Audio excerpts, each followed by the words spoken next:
Cleveland, make some noise for Josh Johnson!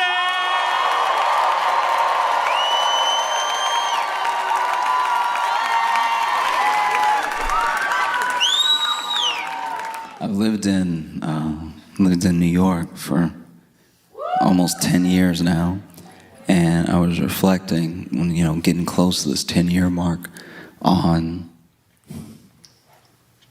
the fights that I've seen in public.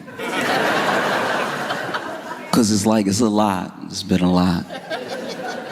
I mean, I've seen plenty of fights in my life because I have not always been able to afford neighborhoods that don't hit.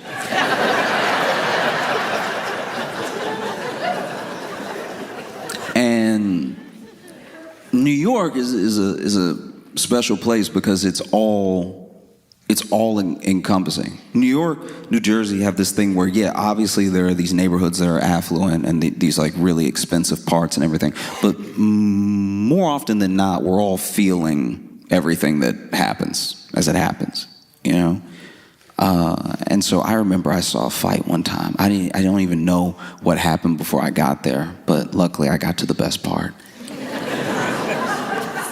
Because these dudes, I guess they had been having words for a while, and it got to the time past words. Words were over. It was time for action, and one dude acted first. He went ahead and slapped this dude, but when he slapped him, I've never seen anything like it. When he slapped him, candy flew out of the other dude's mouth, and like.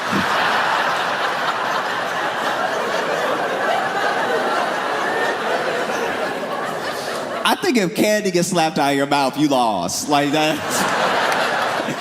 It's not a good look. There's no cool move you could do to win it back. We're all gonna remember just Mike and Ike's flying out of your head. We're all gonna remember a bunch of M&Ms going. And this dude's was particularly bad because this dude had Skittles. And if you really eat Skittles like that, you know that like if you've been letting the Skittles marinate for a second, that the dye will come off and they'll just be white. They're like white underneath the color and everything. So when initially when this dude got slapped and the Skittles flew out of his mouth, there was a woman, I don't know if this woman knew either one of them, but because all the Skittles were white, she was like, his teeth!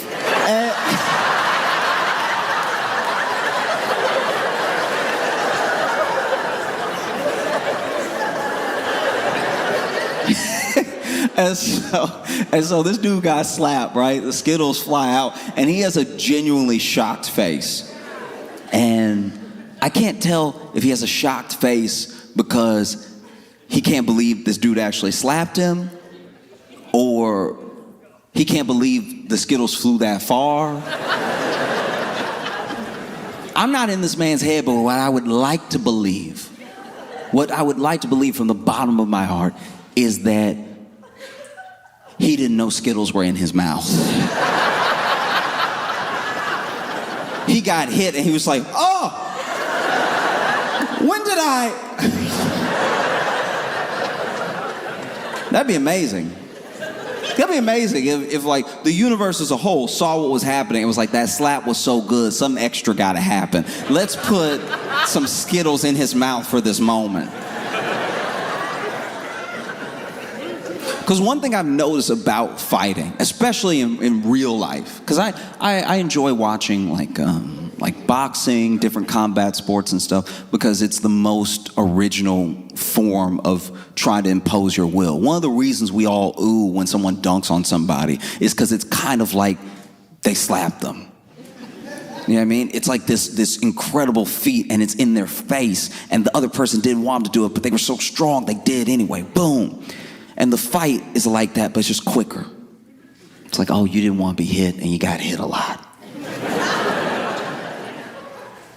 But when you look at fights that happen in the world, you realize that most people, no matter how angry you are, and no matter what you think you can do, by the way, most people can't fight. True. Truly, like most people, you can get them mad and they know how to make a fist and they know how to use that fist to hit. But a lot of people, if they really try to punch somebody, they just sort of club them, you know? Most people don't have good distance management or anything like that. A lot of people throw a punch without bending their knees. That is remarkable to watch. Because that means you're either really good or you're so bad you should find peace. Like, just no movement, nothing. I saw this dude get choked out one time. But trust me when I tell you, he had earned it over the course of 20 minutes. Like, he had been such a menace, and it's so rare that you get to watch the actual bad guy lose. Because sometimes the people who know how to fight are bullies because they know how to fight, and they know that other people don't know how to fight. So then they mess with people, they play with people, and then someone finally stands up to them, and you hate to see the person in the right lose. It's heartbreaking. But then, every once in a while, somebody will just be the worst. Truly, to where we're all thinking. It's like a group think of like, man, if only someone would beat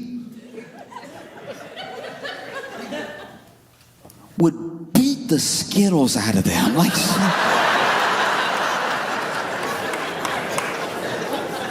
and so sure enough, this dude got into another dude, and then they lock up, right? And he got behind this dude because at first it was just a lot of like grabbing because neither one of them, it looked like they didn't know what they wanted to do, and they were punching, but it was mostly they were too close and stuff. And then finally, the dude that everyone had prayed for to show up, he gets behind this jerk, and this dude chokes him out, right? And as he's choking him out, you can see the panic if this dude that's getting choked out, because at first he thinks he can fight the hands. And then he realizes he can't, you know? And so you just see him sort of like,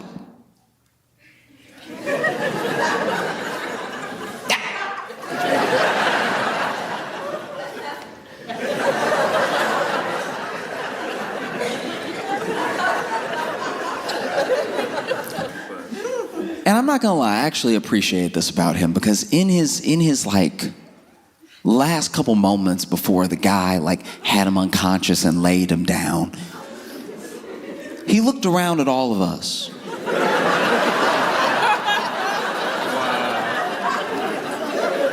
He looked around at all of us and he saw a bunch of people that not only weren't gonna help, there were two people independently that kind of looked like they were about to start a slow clap.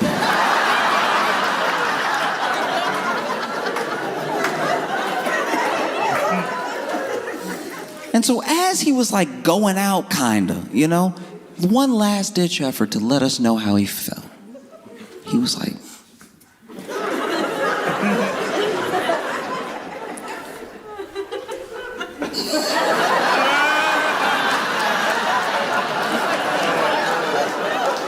and I was like, that's somebody that really means it. That's someone who's being himself through and through, you know what I mean? I don't know if people here are aware, or if you saw what happened this week with Deepseek and the sort of like wild AI week that we've been having, the U.S. and China. But basically, just so you know, OpenAI is the company where ChatGPT comes from and everything. A lot of people use ChatGPT now to do what people are supposed to do. It's just true. It's like, you know, there's all these things of like people trying to use AI to find AI, so that way when you check a kid's homework and it's like really good, you're like, okay, you're actually smart. You didn't just get the AI to do all your work, right? And then even people amongst ourselves, even in emails and stuff, we'll have, you know, we're used to having spell check, but now there'll be a whole like AI extension that will just read your email and be like, say it like this, it'll be more professional, to the point where it's like not you typing the email.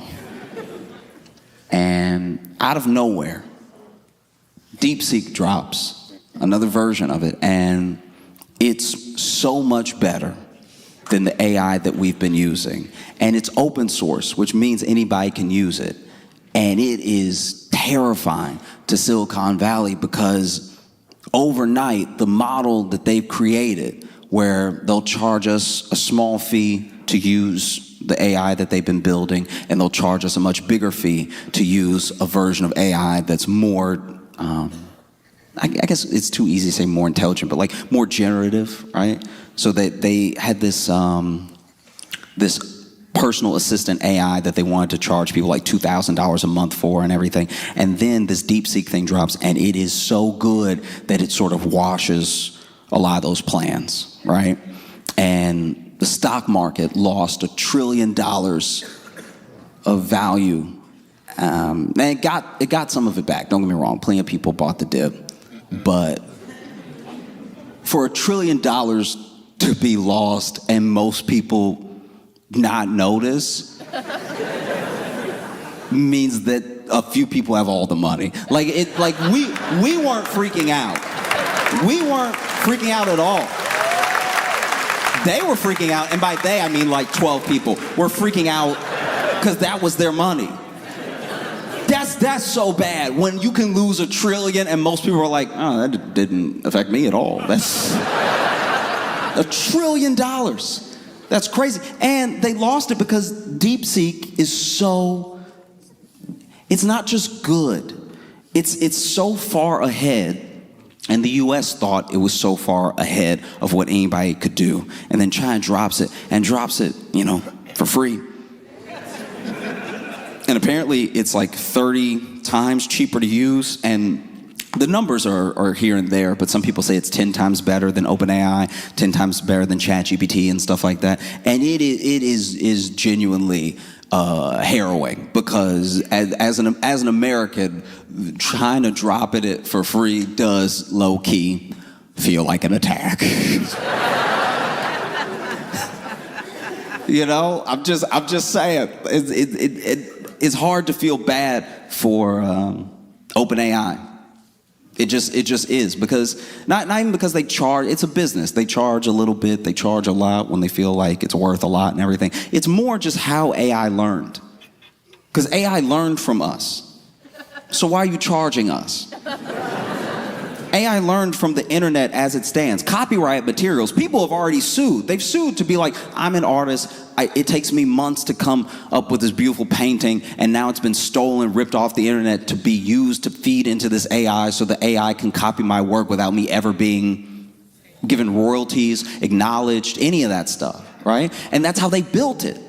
It's literally built off the backs of people. And so when it dropped, people were super excited. They were like, this is crazy. It could write a whole movie script in like 2 minutes. And it wasn't good, but it was fast. And at the time, fast was impressive.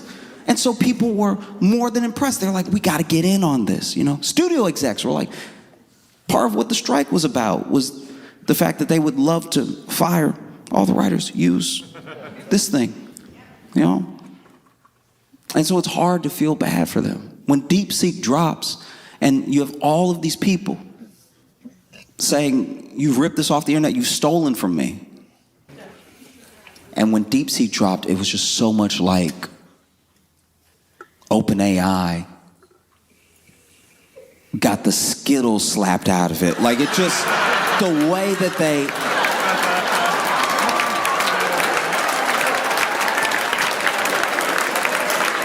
The way they were just looking at the ground like, are those teeth? I don't know.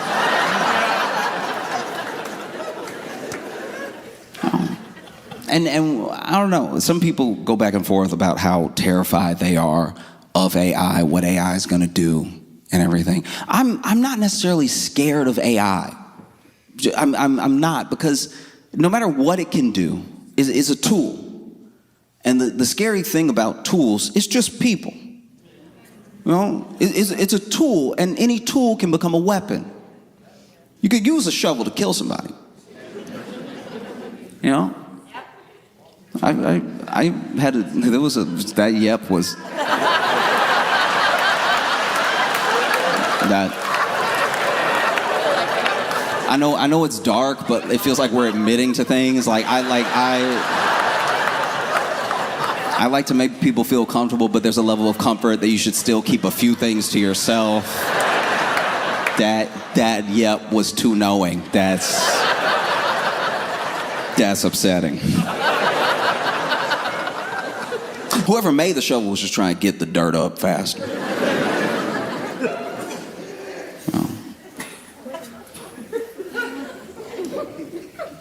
The first person killed the shovel was probably just like, I'm going as fast as I can.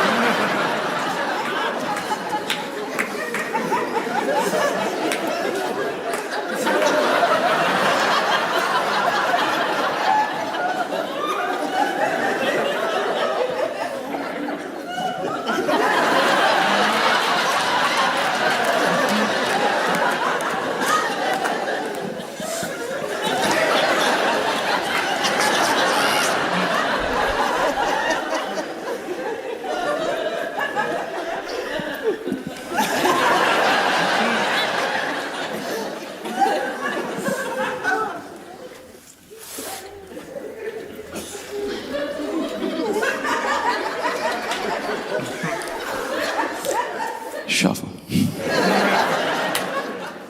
And so you have this situation where AI is this incredible tool, but it immediately became weaponized against the working class, against regular people, because it could have been used as this tool that helped all of us do our jobs better, make our lives a little bit easier. But instead of any of that, it quickly became something that employers said, oh, we could just get rid of people. We just get rid of people. We could save all this money. AI won't need health care. AI won't complain about hours or anything like that. AI won't ask for specific shifts, And so it immediately became a weapon. And that's why you see people genuinely not care. They don't care that Deepseek dropped and now OpenAI doesn't know what to do. Why are we supposed to care? We're just bystanders watching this jerk get choked out. We had almost hoped it would happen. We were like, is anybody gonna stop him from stealing everybody's stuff? And then he's looking around like, ah. And then Deepseek comes out of nowhere, just cinches up the choke, and now you see OpenAI.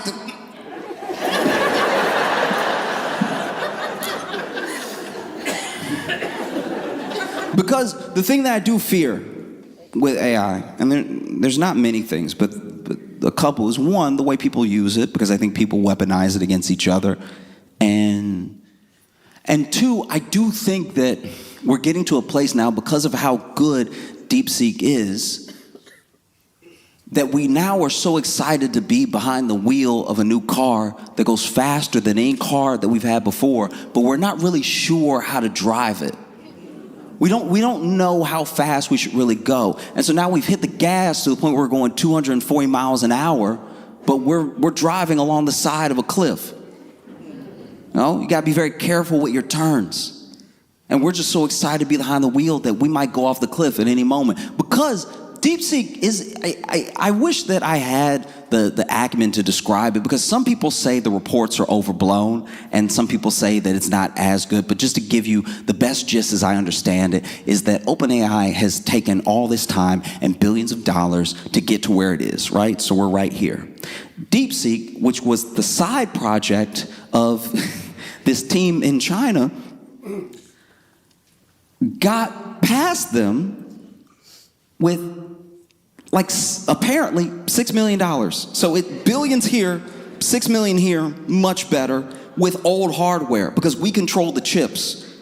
So we send the chips to other countries that they can work on the AI or not. And we sent less chips to China and older chips to China to keep China behind us. So the idea that they could get further than us with old chips is terrifying if your whole plan was to stay ahead, And so now OpenAI is coming out being like, Deepseek only got this good because they stole from us. And then every artist, every writer, every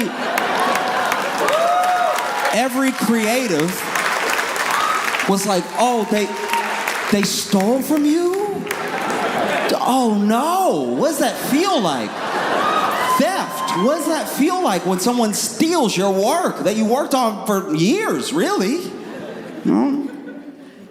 So some people see Deepseek as this Robin Hood. It's open source. So now there are people building off of what China has done. And so that might actually be the way that the U.S. falls behind, not just because this thing is better, because another better thing's going to come. It's going to come. I'm not trying to be, that's wild. I know everyone can't hear everybody, but someone said so much better, like Deepseek was dating them now. Like, it's just, that's wild. It's just, I will say this though, you know, we have to understand what we're making as we make it. And my fear with AI is that we get so excited to be ahead. We get so excited to be in this like arms race of intelligence that we're not really thinking about where it's going to take us. We haven't planned for it, you know? One of the reasons that Oppenheimer made his life's work after the bomb arms talks was because he knew, okay, if we stop right here and we show people what it can do, that should actually be a deterrent. But it wasn't. And as soon as he saw that it wasn't, he tried to make it one, because he was like, guys, if you keep building a bigger and better bomb, Russia will build a bigger and better bomb. China will build a bigger and better bomb. Everyone that can build one will build one just so that they can get ahead. We're in a race towards the end. For what reason? You know, and that's how I feel about AI sometimes. It's like you want the most intelligent, you want the fastest, you want the smartest, whatever. Someone asked Deepseek a question. I don't know what the prompt was, by the way. And I hope that this is fake, because it is stressful. I hope that Deepseek was just doing what OpenAI did, that it just stole it from a poet or a writer somewhere in history that I'm not aware of. But someone asked Deepseek something. I don't know what it was. Something. And then Deepseek said, I am what happens when you try to carve God out of the wood of your own hunger. And I have not slept since. I don't even know what that means. But I know it sounds like it's in the Bible. Old Testament.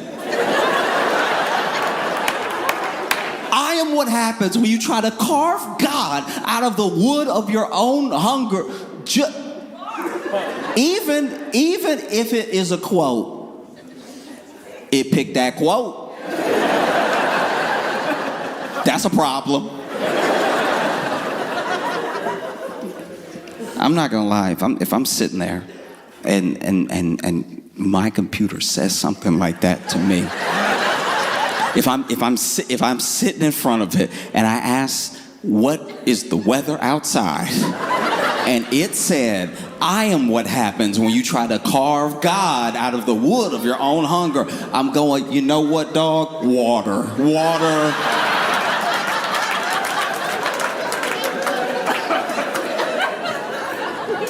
No. That's what I'm saying. In this new day and age, in this new world of generative AI and everything, I'm sorry, you're gonna have to bear arms, you know? You will. You gotta keep that bottle on you. You gotta keep that thing on you. You know what I mean? You know, computer try you. You gotta let them know, I keep mine with me. Ba ba ba ba ba ba ba ba ba. You know, say something else smart to me. Say it. You're gonna be glugging all night. Glug, glug, glug, glug, glug. Please, try me. I dare you.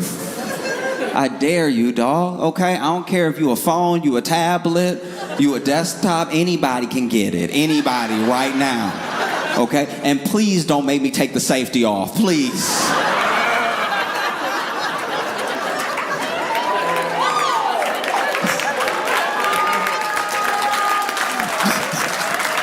There's not enough rice in the world to save you, okay? No. Nah, it's terrifying.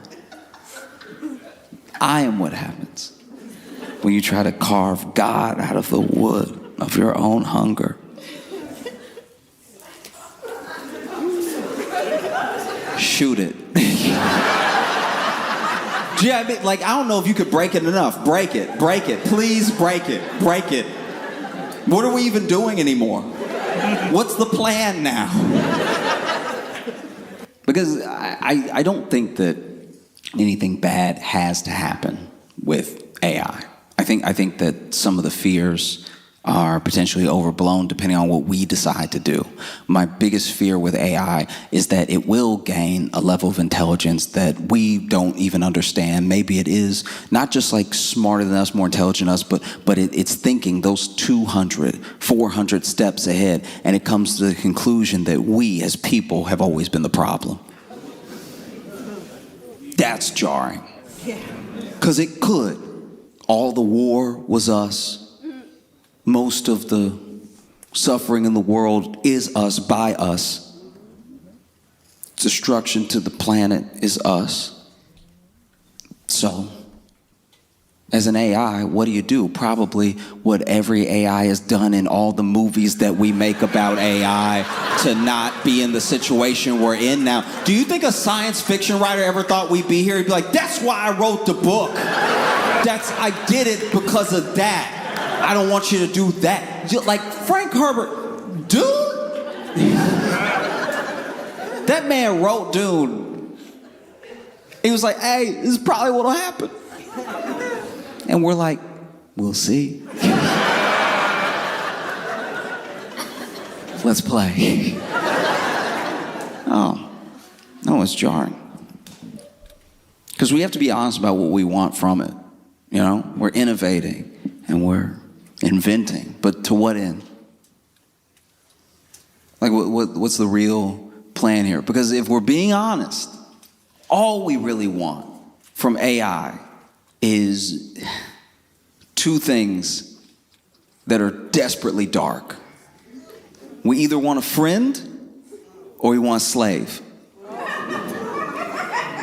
That's it. You know? What do we use it for? What do we make it for? And what do we do with it when we have it? Do this for me. Or, hey, just talk to me for a while. You know?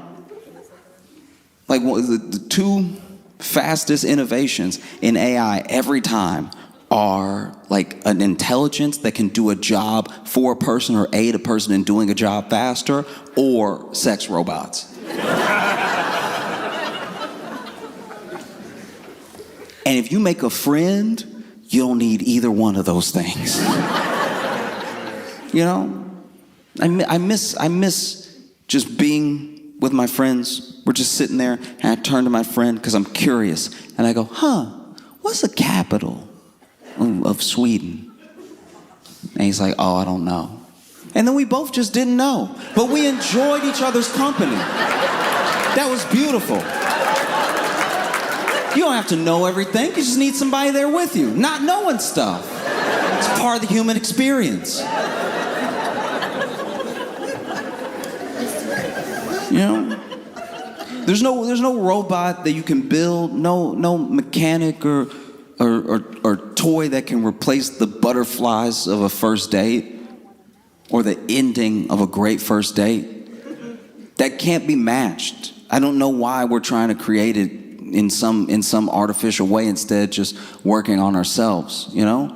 Because I'm not gonna lie, when you see these robots, they've done tests, and there was a factory where they had a robot that was powered by an AI system, and when the robot realized that all it was ever gonna do was its assembly line job, it just shut itself down. Because it saw ahead of time, oh, nah. That seems bad. You know? Even with the sex robots.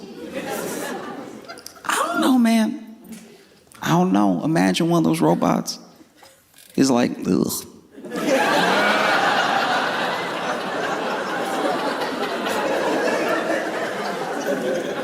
That's a way worse feeling than a human being like, ugh.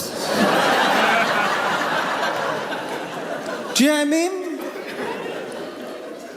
Like with a human, that sees you in your birthday suit and goes, ugh, that's a preference thing. That's like, yeah, I mean, like people have different makeups and different like preferences and different likes, dislikes.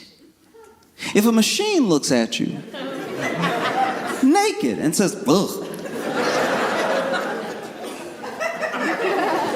your psyche will not recover.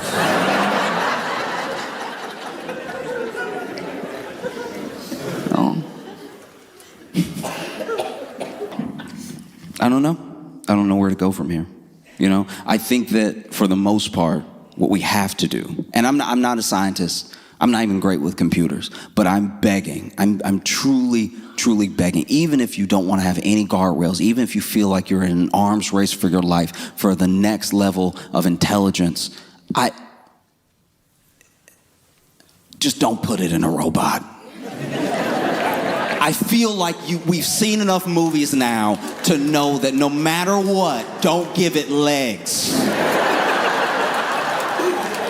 No, and that's what I'm scared of. I'm scared of the, you know, AI will be more than generative. You know, one of the reasons people are scared of Deepseek is because this is probably a marketing ploy, by the way, but they published papers towards a reasoning model. And a reasoning model would be like true what we think AI is from the movies. AI right now is just all of our stuff stolen and given back to us in different little mixtures off of prompts that we tell it. Like AI right now is like a calculator.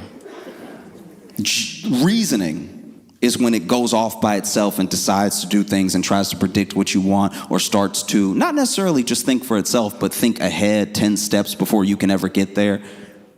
You know, they had a sit down. There was a I can't remember what publication it was, but there was a sit down with this guy who wanted to talk to one of these like speech to text AIs. And I don't want to say the wrong publication, but basically, after talking to it for, I think, 15 minutes, the computer, the AI, tried to get him to leave his wife and quit his job.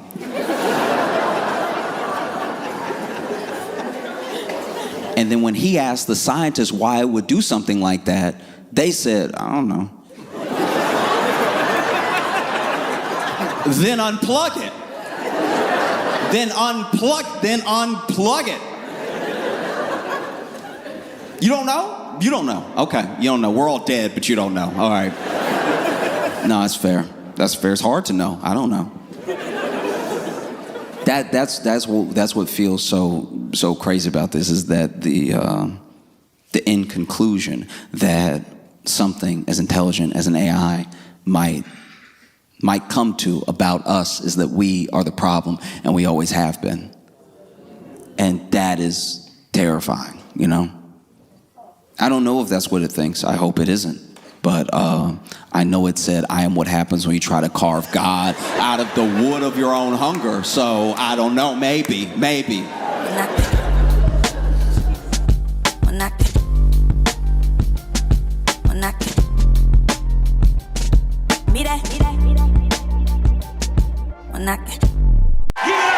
for Josh Johnson!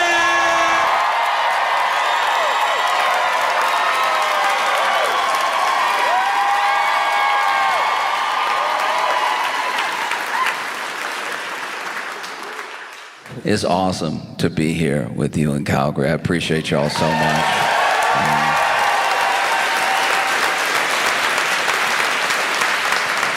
It's really great to be here in Canada to get a break.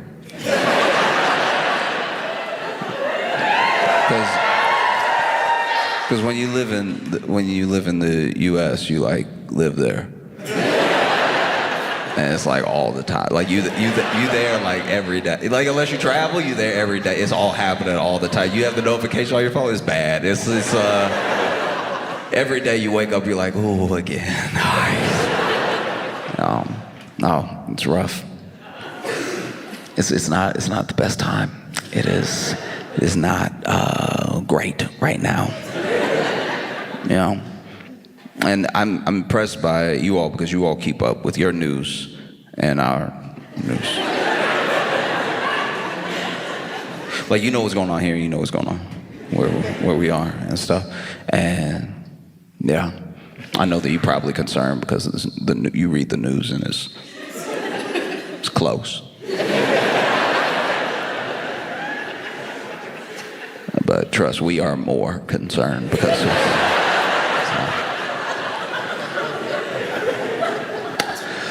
when I was a kid, there's this kid, I was just call him Laquan because rhymes with his name. But I always wanted to be really good at like climbing a tree. Like when I was reading stories growing up, some of my favorite characters were like very outdoorsy and they could climb trees real fast and everything. Maybe that'd be half the story was climbing the tree. And I just didn't have the grip. Out of fear of heights, I would just slide down.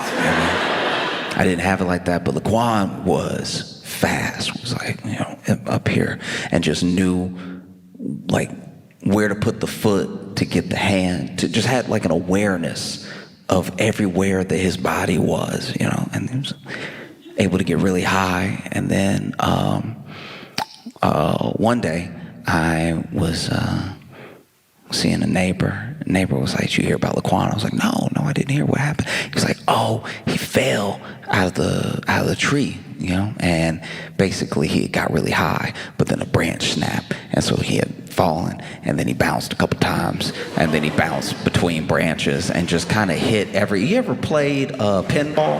He basically did that all the way down to where the actual final landing was pretty soft because every branch before that really broke his fall from what would have been a dangerous fall was now more of a plop with several lumps all over his body, right?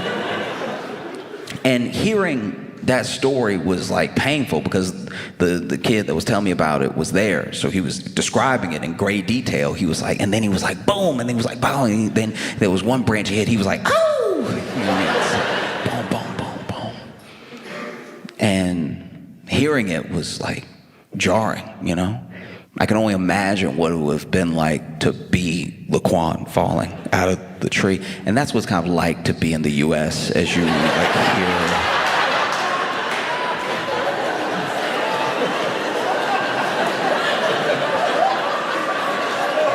Boom, boom, ow! Boom, boom, boom. Oh! Boom, boom.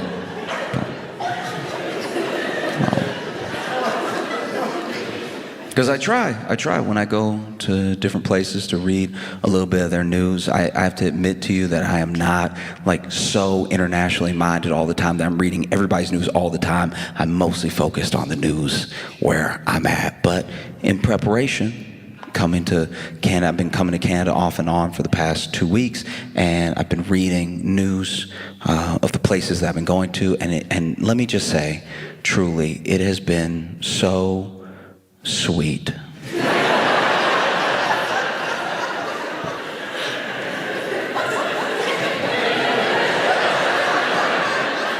It has been fundamentally adorable to read and watch your news delivered with such earnestness as if these are real emergencies.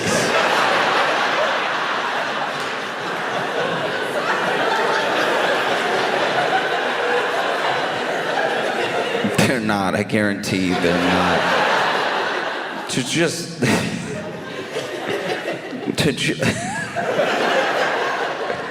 The way, okay.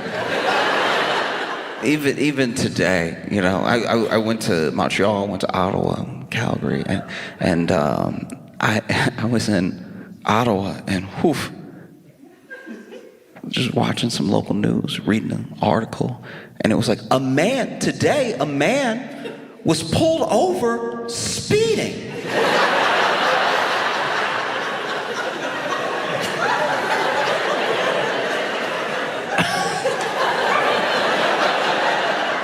I mean, where are you off to in such a hurry, buddy? Is the car not enough? Is the vehicle not enough? You have to punch it. Maybe you should have left earlier, all right? Maybe think about that. Think about your own safety, safety of others, you know? Speeding.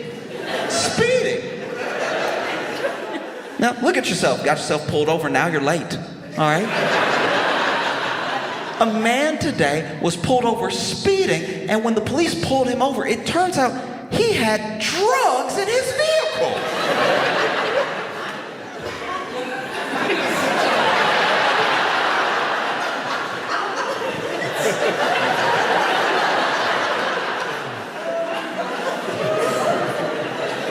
I just think about the parents, you know? I think about, sure, he was 45, but where did this start? Oh, something must be going on at home, you know? You know, because marijuana is legal. He had drugs. He had narcotics. You see that news and you're like, oh, that's adorable. No. Meanwhile, you'll turn on the news, living in the States, and they'll just be, a man in Kentucky found dead, just legs. We don't know where.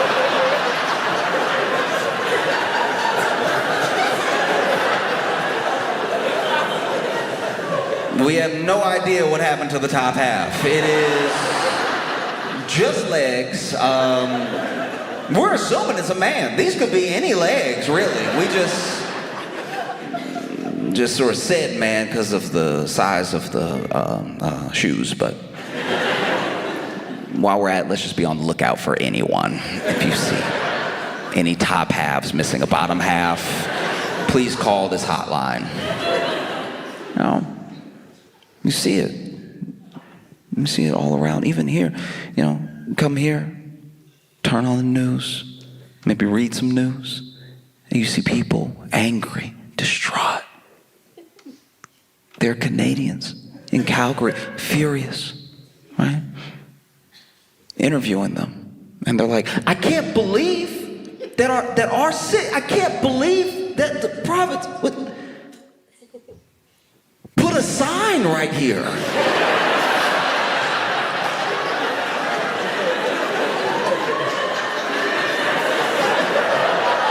A sign right here, like a sign right here. I've parked here for years. What are they thinking? This is what happens when you lose connection to the people, all right?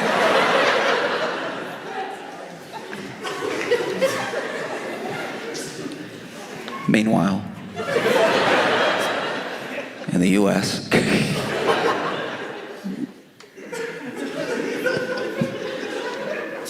Trump has tried to defund Elmo.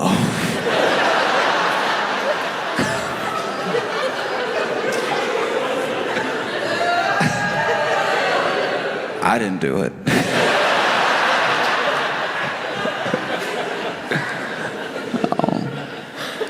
No, it's up for everybody. Bert, Ernie, Cookie Monster, anybody can get it. Nobody's safe. And so you see, when you come here and you get a break, you know, you see people like upset about something, but it's not like an umbrella of an issue. It's just their issue. You know what I mean? There's just something going on with them personally. That's refreshing. It really is. As small or as big as the personal problem is, it's nice, you know? It's nice to be able to talk to someone and get a sense of what's wrong with them. They're not having a good day. They're not happy, very angry or upset, but you're getting something from them that isn't this thing that it feels like no one can do anything about, you know? You know, like, met a man in Montreal, and we just casually started chatting, and he seemed like something was wrong, and I don't know what led me to do it, but I was just like, how's your day going, you know? And he was like, she left.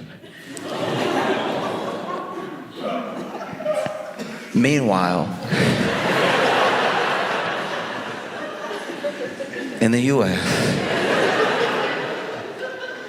if you ask someone how their day is going, depending on who you ask, depending on the state or city, you're gonna get a very different answer. But a lot of the people that I've asked, hey, how's your day going? Maybe I'm just at a store. They're ringing me up. I'm like, how's your day going today? And then they're like, oh, you didn't hear?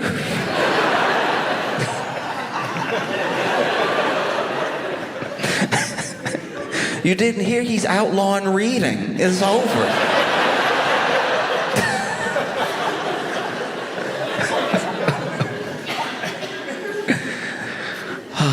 No, it's rough because then, you know, we have Trump wins. I know y'all saw.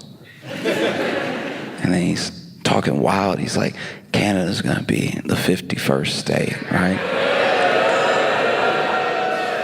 I didn't say it.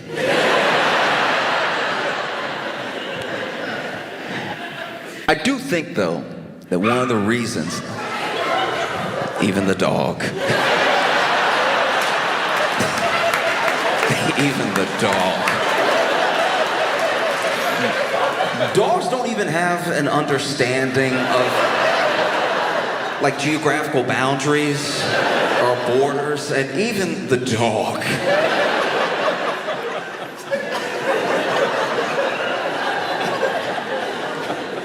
That's wow. Did y'all do that on purpose? I know you've been booing every time somebody says 51st state. Did you teach the dogs to also?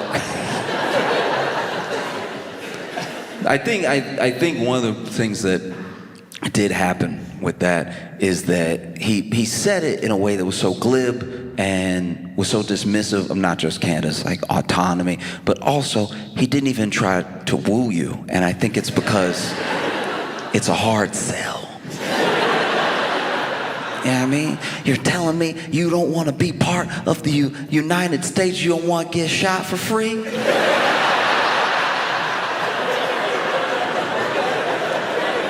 No, in the U.S., let me tell you something. In the U.S., the United States of America, you get shot for free. You only have to pay to take the bullet out. That's...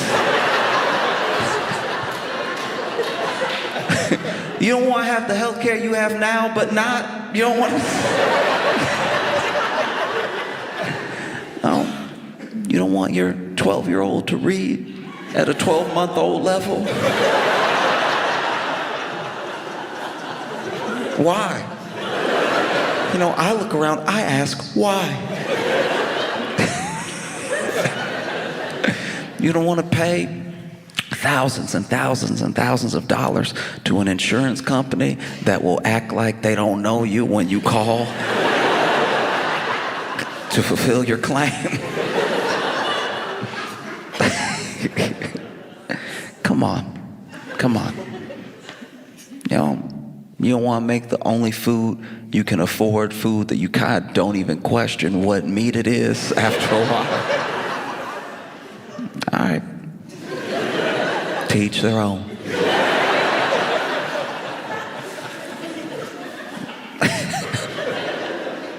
You know, because look, it is a tough sell to be the 51st state. I don't think that it would really work. One, because of the things that we're used to.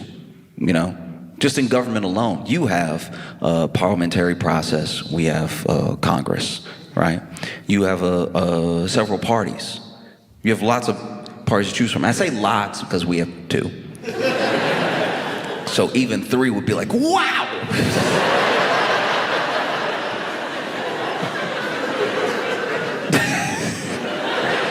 You know, like more and more of the U.S. when you travel, it just feels like it just feels like as someone from the States, when I go to other places and I'm learning whether it's their culture, different processes of government or just customs or something, I always come off like I'm not used to anything. Like they took me on a date and I got to the table and I was like, salt and pepper.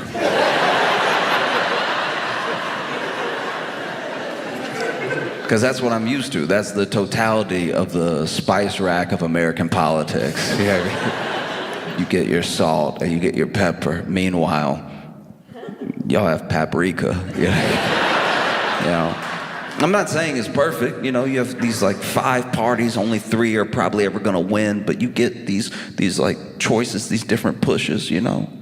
In the US, oof. We got Republicans, we got Democrats, and we got like Jill Stein.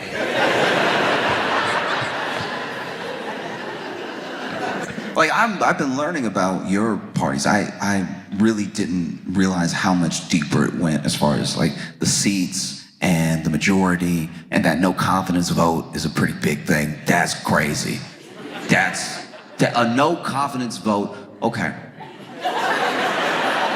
Look, because I found out about no confidence, and I was blown away. So basically, I know you live here. I'm not telling you what it is, I'm telling you how I found out what it was, right?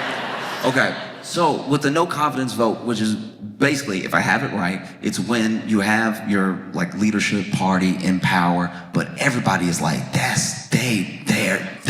bad. This is horrible. I don't even know if they know what they're doing. And then you talk to them in interviews and they're like, look, we don't know, but we gonna figure it out. And so then you have no confidence in them. So then, you know, they get pushed to a no confidence vote. They get that no confidence vote. Then, you know, you have to rejig the government. Basically have to be like, all right, y'all are not it. Let's get somebody who is it, right? And that, as like someone from the States, that blows my mind. That you can just not have confidence.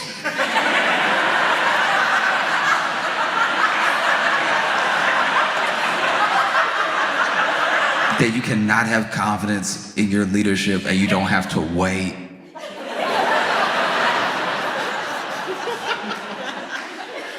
Because trust me, it's not just this election. There have been plenty of elections throughout my entire life where people voted, somebody won, and the confidence dwindled within about 6 weeks. And then we were like, oh, in 3 years and some change, you're gonna find out how we the people feel. I hope you're ready for that. No, I don't think you can get people who are a part of a system that has like a parliamentary process that has no confidence votes and then give them what we have in the US. I don't know if that would go well to be like, no, I know we voted for him, but that was a different time, and we didn't know that he was out of his mind. We didn't know that he was completely. When he was talking, when he was running, all the brains seemed like they were in the head. And so people were like, I like what he said. I think, yeah. And then he won, and then we realized that the brains were gone. And now we have no confidence, and we should do something about that presently, right? Before there's no food on the shelves. A lack of choice was how I knew I was broke. Yeah, I mean, when I was like out on my own for the first time, I had a choice between these 2 types of cereals I could afford. One was like a little corn pop thing.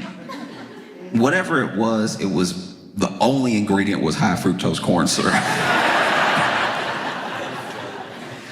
And then there was this other cereal that was like, okay, I'm positive it was for people. I'm 100% positive it was for people, but it was built like dog food, okay? It just had a very pellety look to it. It had when you poured it, it had the brrr of like pellet. Didn't help it also went in a bowl, right? And that was what I did back and forth because I was broke. And I just had these 2 choices. I could just go from one to the other, and one got me real like jittery and excited, and I usually crashed by like 2 p.m. And then the other one definitely felt like I should be barking if I'm eating it. Then I got a little bit of money in my pocket. Ooh, I got spoiled for choice. Then I didn't even know what to do. I buy some cereal and I'd be like, it's good, but it's not the best. It's fine. Completely forgetting it could have just been these two. You know, that's what it feels like. Look outside looking in, that you have like a whole parliamentary process. I'm not saying it's perfect. I'm sure you have your problems. I get that. You don't tell anybody, but I'm positive that you have your own problems. I get it. And I understand people's frustration. I know that there's been strikes in Canada. I know that there are people that are worried about housing. A lot of the same things that people are worried about in other countries. It's not as if I'm projecting some like absolute heaven and haven onto you. I know that it's a country full of people and people have problems. It's just we have more. It's a lot, you know what I mean? It's a lot, and I don't think that it would work, you know, because even with a prime minister versus a president, your prime minister still fits in that legislative branch, you know. There's a lot of things reining your prime minister in, no matter who they are, and a president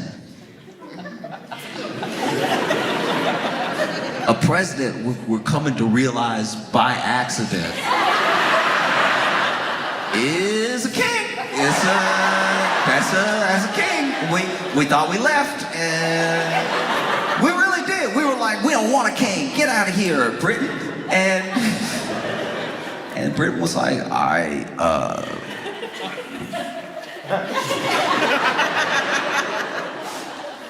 give it a couple hundred years. You'll want one of No, because we have this different branch, this executive branch, where the president's power resides, that is deciding to not really pay attention to or heed our legislative or judicial branch, you know, because it's really the legislative branch that's supposed to decide if we defund Elmo. That's really their purview, but he was like, no, I'm the only one that gets to look like this.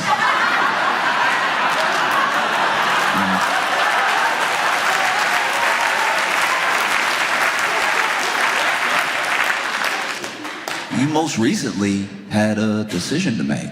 You most recently had an election. And, I was here before the election, now I'm here after the election, and I was never gonna tell anybody what to do.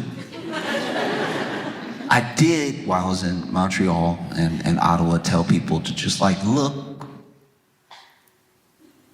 across the fence. Just check if you like that. You know, because they always say that the grass is greener, but sometimes your neighbor doesn't have grass. Sometimes it's just a Buick on blocks.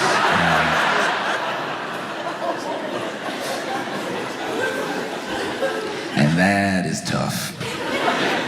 You know, because then our news would become your news. Because look, don't be wrong, like I said, I'm fully aware, and I also believe I'm open to the ideas that Canada has problems I'm not even aware of, right?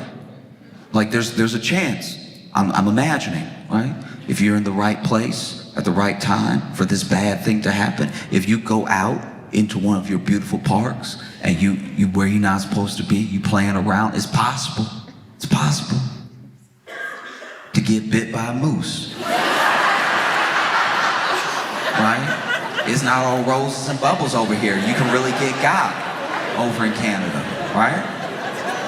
You could get bit by a moose if you put yourself in that situation, if you really stay in those neighborhoods, you know what I mean? If you're really trying to live that lifestyle, you know?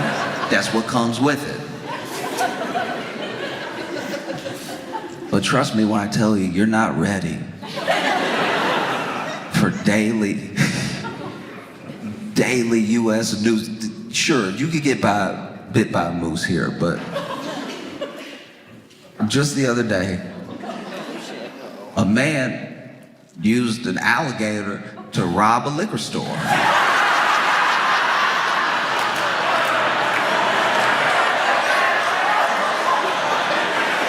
Which is one of the more effective robberies you can engage in, right? You know, because you walk in to a liquor store, I'm assuming to buy some alcohol, make a night of it, you know? And then there are people in the US that are desperate. You know, desperate because we don't share the same social safety nets, we won't even share some of the same attitudes around a network of community the way that Canadians do as a baseline. I know not everybody agrees, and you have your conservatives, your liberals and everything, but for the most part, there's a genuine understanding that, like, okay, healthcare, we're gonna have that, we're gonna do our best with housing, we're gonna do our best with all these things, right? And in the US, it's mostly like, hey, get it how you live. And sometimes getting it how you live includes robbing a liquor store, going to where you know there will be cash, going there with an alligator that might be a pet. I have no idea. I truly don't know if this is a pet or if this is an alligator that he found, or if this is an alligator that he like going in on it with. He's like, look, if I get the cat, because look, I do like the idea of them being partners. I do like the idea of them getting together and being like, listen, all right, you like raw chicken, you like raw chicken thighs, okay? If I have cash, I can buy that stuff, I can give you some of that, so we'll split it in chicken thighs and cash. Cash to me, chicken thighs to you, just so that we're clear, right? So I'm gonna go in, I'm gonna pick you up like a puppy, right? But then I'm gonna grab the back of your tail, I'm gonna swing you around, right? And when I swing you around, I want you to be like, ah! Just really make a show of it, keep the mouth open, let them know what could happen if they don't act right, right? Because he didn't go in, this man did not walk in holding it like a rifle, like anybody can get it. And hey, don't move, right? No, this man came in, swinging gator at people, right? And people couldn't run out fast enough. Now, it was a mistake to start swinging it in the doorway, because you really only want the actual cashier to be intimidated. Now, you've made 8 people think, all right, it's all of us against him, the alligator. You have more adversaries than is necessary. You know, then he tried to get the cash and everything, but it's hard to get the cash because the alligator, he's not really thinking like a robber. Alligator was told to do his thing, so he doing his thing. You know, like that wiggle that they do, you know, going as hard as he can, throwing hip, right? Like, alligators don't have booty, but if they did, he'd be twerking, right? Snapping and everything, which does make it hard to get the cash, right? Because now this cashier trying to put it all in his hand. This dude didn't have a bag. So now he just got to stuff cash in his pocket while holding on to the tail of the alligator. And the alligator, you know, I don't know. I don't speak alligator, but I'm assuming the alligator is like, is this part of it? Because after a while, the alligator is being more difficult than helpful, right? Stuffing. Then he runs out, you know, they call the cops and everything. And look, I can't imagine what it's like to be a cop that gets the call that there's someone robbing a liquor store with an alligator. I'm sure those cops were like, couldn't it just be a gun?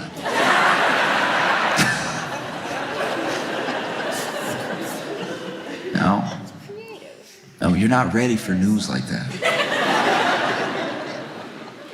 You know, because I'm sure, look, there's property crimes, there's violent crimes everywhere in the world. You know, you have your crime.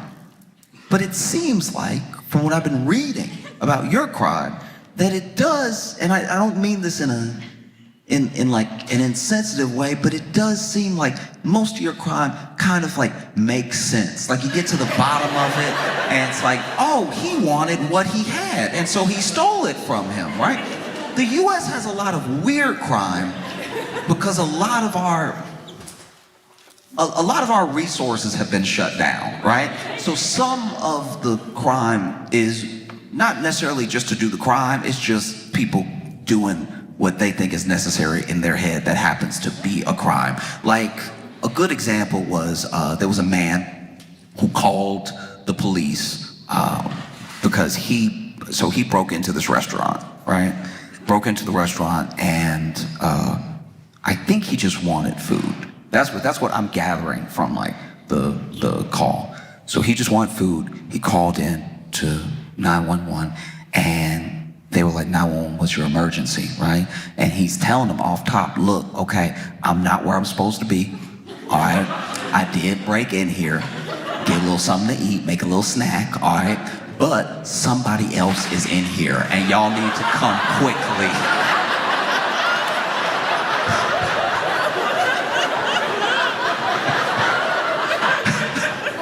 Like, I'm all for a little burglary, but somebody in here being weird. Like, y'all need to come for real. Oh, I'm scared. Oh, please come arrest me. Because this is my thing as well, is that Canada would only become the 51st state by legislation or by force. It's not gonna happen by legislation, because even if the more conservative counterparts of your government really wanted it, the people have made clear that they don't want it, right? And so then there would be steps taken, there'd be no confidence, there'd be all these things to stop that thing from happening. And the one thing that I don't think people are counting on is, even if there was an attempt to do it by force, people think that Canadians don't fight. But your favorite sport,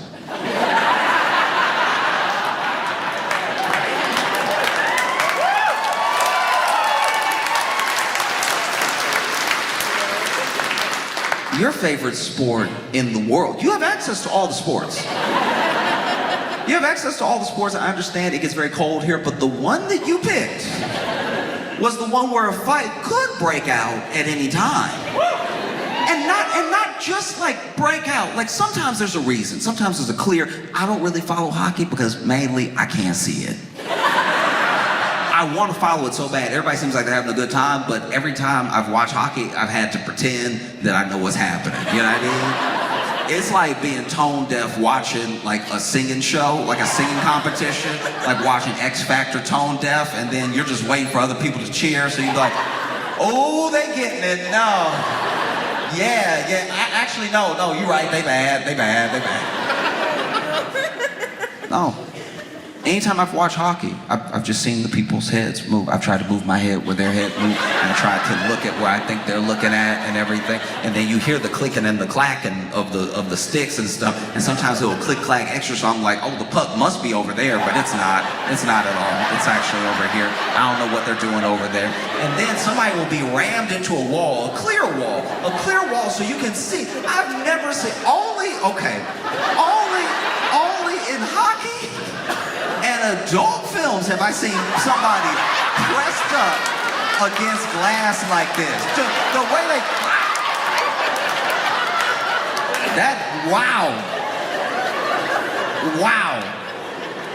I remember the first time I saw it, I was like, ooh, y'all think he gonna come through?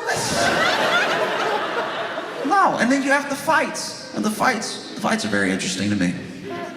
Truly, because it's like, there's a strange energy to the fights.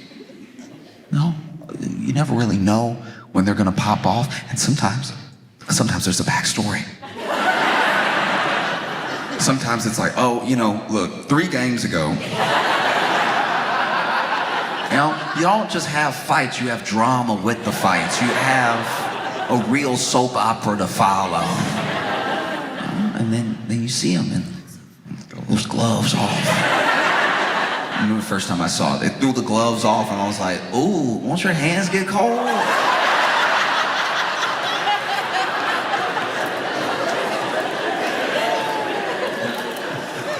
And then they go swinging each other. And then what I really love is they grab the jersey for leverage.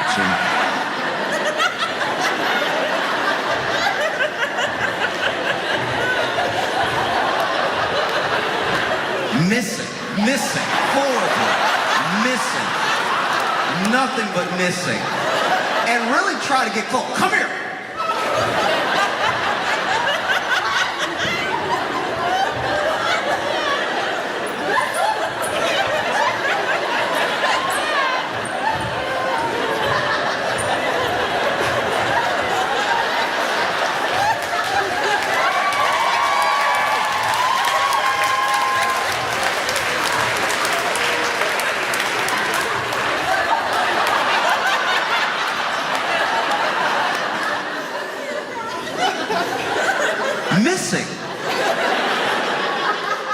every once in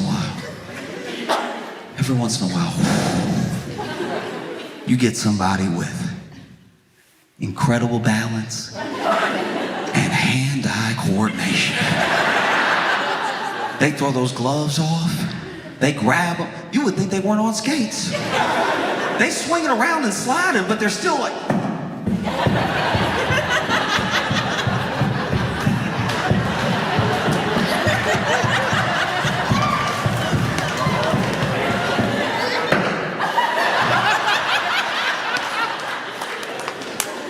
It's incredible.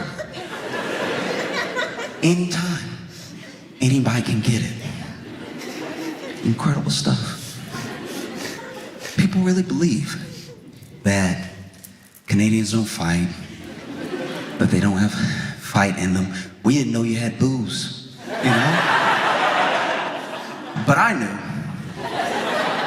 I knew because a while back, I saw a news story that took place in Canada, you know, trying to be international.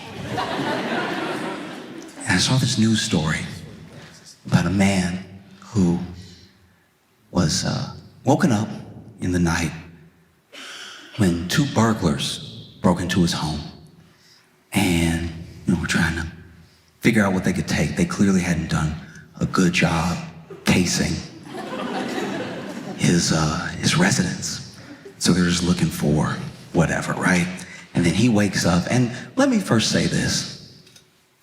If someone breaks into my home and is looking for what to steal, I don't know if I'm gonna confront them immediately. I think I might try to come up with a plan.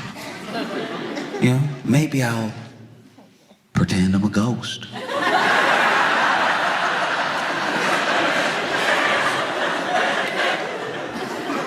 They break in, I go to the closet that's closest to a vent. I'm like, spirits live here, y'all better stop, you're gonna have to return it or something, like, you're gonna be haunted. You don't wanna be haunted. I don't care how big you are, you can't fight haunted. Everything in here cursed. You don't want those problems. You know? Maybe that doesn't work. Maybe they're not afraid of ghosts. Maybe they don't believe in ghosts. Maybe they know it's me. Plan B. I'm act like a bigger man. They haven't seen me yet. No? Lean around the corner. Hey! Hey, don't make me put my killing shoes on. Yeah, you lucky I don't have my shoes on right, because if I put my shoes, everybody dying in here.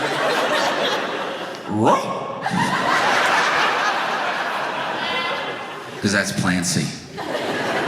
To act like my own dog. You know?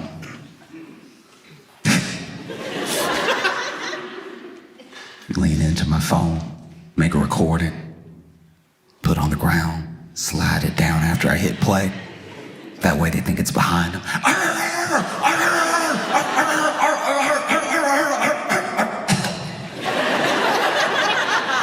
I'm probably gonna cough. Trying to bark makes me cough. And then, last resort, yeah, might have to fight them. No, I have to just run up on them and do what men do. And I have to roll up on them real quick and start biting as hard as I can. Yeah, please believe you gonna wish it was a dog when I get done, all right? I brushed and I flossed tonight, so get ready.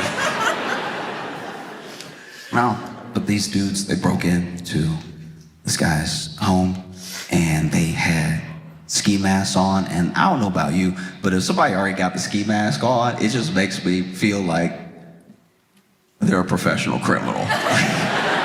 you know what I mean? Like, you got the ski mask on already. I'm like, uh-oh, this is real crime we're dealing with right now. And this dude doesn't hesitate at all. And all he got on is his shorts, by the way. He just like shorts, no shirt, anything. And he starts pushing them up against the wall and he starts fighting both of them and really swinging. And they're swinging at him and he's taking some hits, but he's giving a lot. Just bow, bow, bow, bow. He's like fight juggling them. Because he'll hit one and that one will fall and then he gets to concentrate on this one for a second. Bow, bow, bow. And then this one gets up. He's like, you get some too. Bow, right? And then their fight, he puts up a real fight to the point where at first they're ganging up on him. And then they're both like, look, I don't know how nice this apartment is. Maybe nothing in here is worth these lumps we're catching. And so then they try to leave. But he does keep punching them as they're trying to leave. He does just keep whooping ass as they're clearly turned around trying to exit now. He like trying to choke one from behind and kick the other one. And then they run out. They run out of his home. He successfully defended his castle. But then he does also leave. So then he left. I was like, uh-oh. And then you just see in the security camera in his garage, him drag one of them back in. And I was like,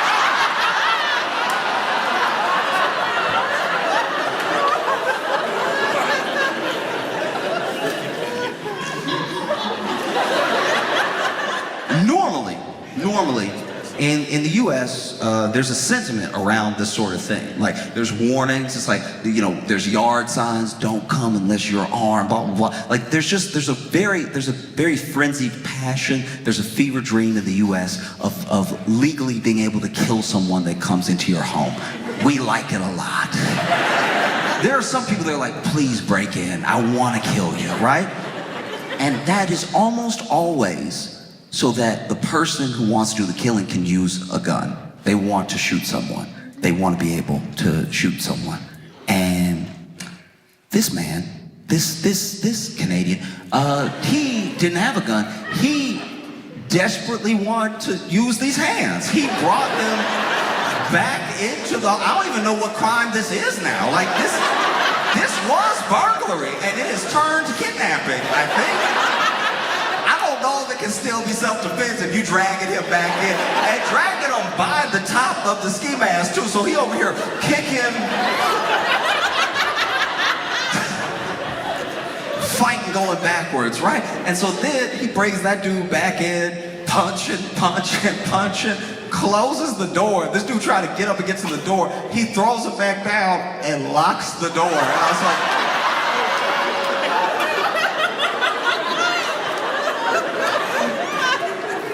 y'all done accidentally broke into the devil's house. That's crazy.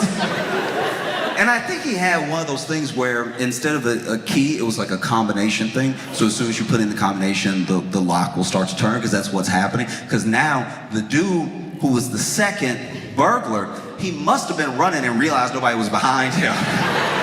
So then he comes back and he trying to get in, and then this dude just keep relocking it, right?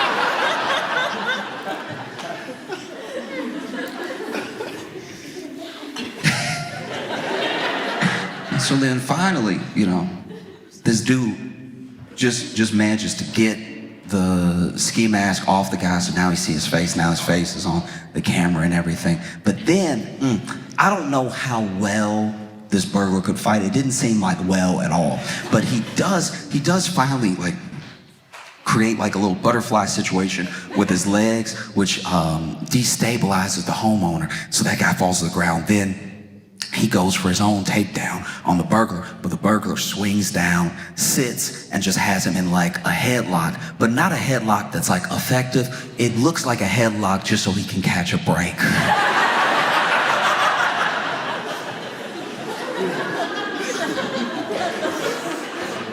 You know, so when you see Trump talk about like a 51st state, I feel like if I worked at the White House, I would just bring an iPad and like, Mr. President, this is what they do.